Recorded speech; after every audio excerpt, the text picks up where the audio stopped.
Bon matin! Alors, aujourd'hui, je voulais vous partager dans le fond un enseignement. Un des enseignements que les chevaux m'ont appris, c'est l'art de ne rien faire. L'art de savoir être. On n'est pas habitué, hein, à rien faire. On est habitué à être dans le go, go, go, à faire les choses sans repos. Puis quand on se retrouve comme juste à être, on a comme un mécanisme impulsif qui recherche absolument à faire quelque chose. Je vais vous partager mon environnement aujourd'hui dans lequel je suis.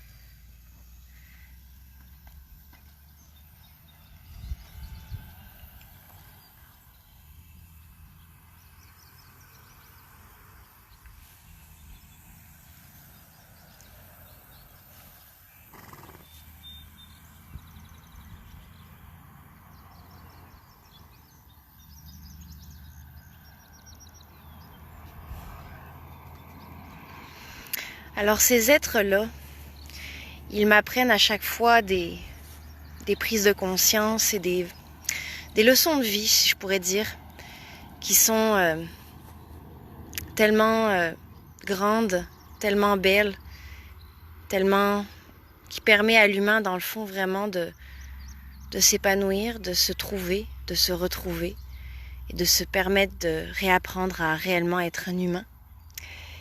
Et c'est eux qui, je dirais, m'ont apporté les plus grands enseignements face à comment composer avec les événements de la vie que l'on peut rencontrer, auxquels on peut faire.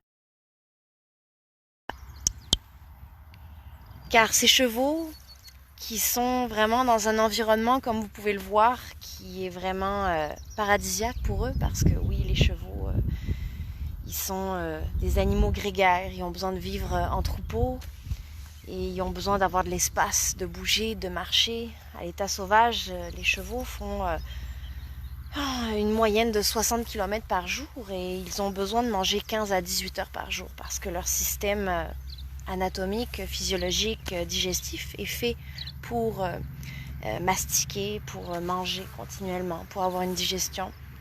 Alors ici, c'est un endroit qui leur permet vraiment de pouvoir se retrouver à l'état de semi-liberté, si je pourrais dire, parce que même s'ils ont accès à un endroit que je pourrais dire 5 étoiles pour des chevaux, il reste qu'il y a quand même des clôtures, hein, comme vous pouvez le voir.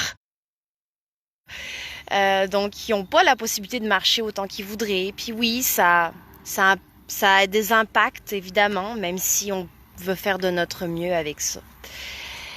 Dans le fond, c'est vraiment l'art de rien faire qui m'a comme rapproché de la vie, de moi-même, de mes sens, de ma capacité d'être en relation avec mes émotions pour mieux faire face aux difficultés de la vie, puis vraiment composer avec ce qui est là.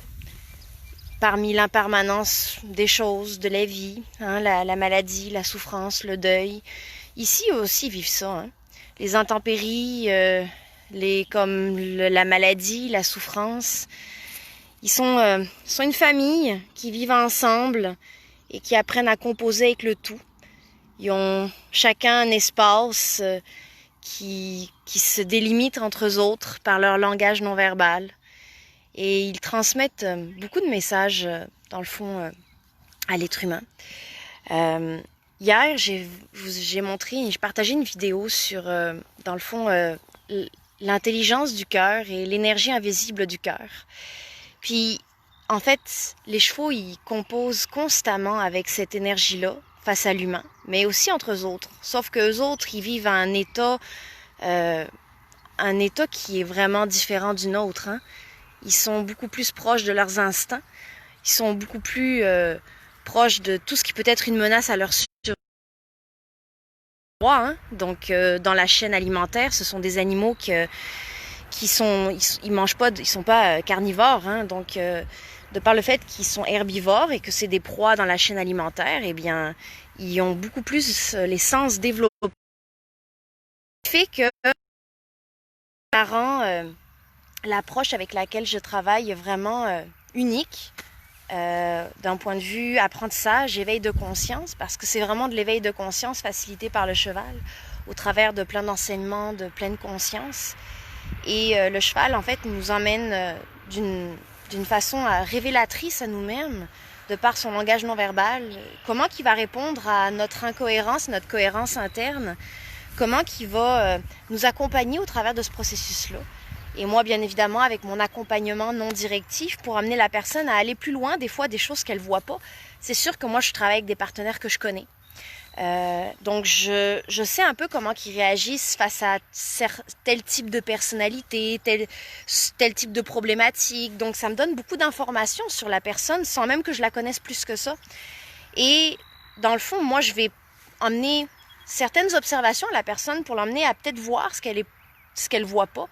Mais si la personne n'est pas prête à voir, je peux pas, dans le fond, c'est pas directif, c'est pas poussé, c'est pas forcé, et puis je lui donnerai pas la réponse. Parce que, vous allez souvent me l'entendre dire, des fois j'ai l'impression de me répéter, mais c'est pas grave, répéter c'est éduquer. Nous ne pouvons pas résoudre nos problèmes au même niveau de conscience que nous les avons créés. Donc moi, mon rôle, c'est d'emmener les personnes à s'ouvrir à eux, à un autre niveau de conscience pour être capable de lire, percevoir, ressentir les messages que les chevaux peuvent leur emmener, parce qu'eux autres sont à un tout autre niveau de conscience que nous.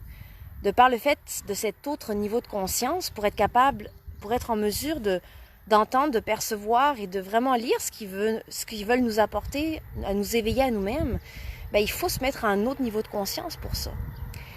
Et donc se connecter à notre cœur, à notre intelligence du cœur et à nous-mêmes, à nos sens, à la pleine conscience. Et en fait, attendez, je vais juste retourner. C'est ça que, dans le fond, c'était l'introduction de mon vidéo, c'était l'art de ne rien faire. Hein? C'est, dans le fond, même quand il se passe rien, il se passe quelque chose. C'est ça qu'ils m'ont appris. C'est que il y a tout le temps quelque chose qui se passe.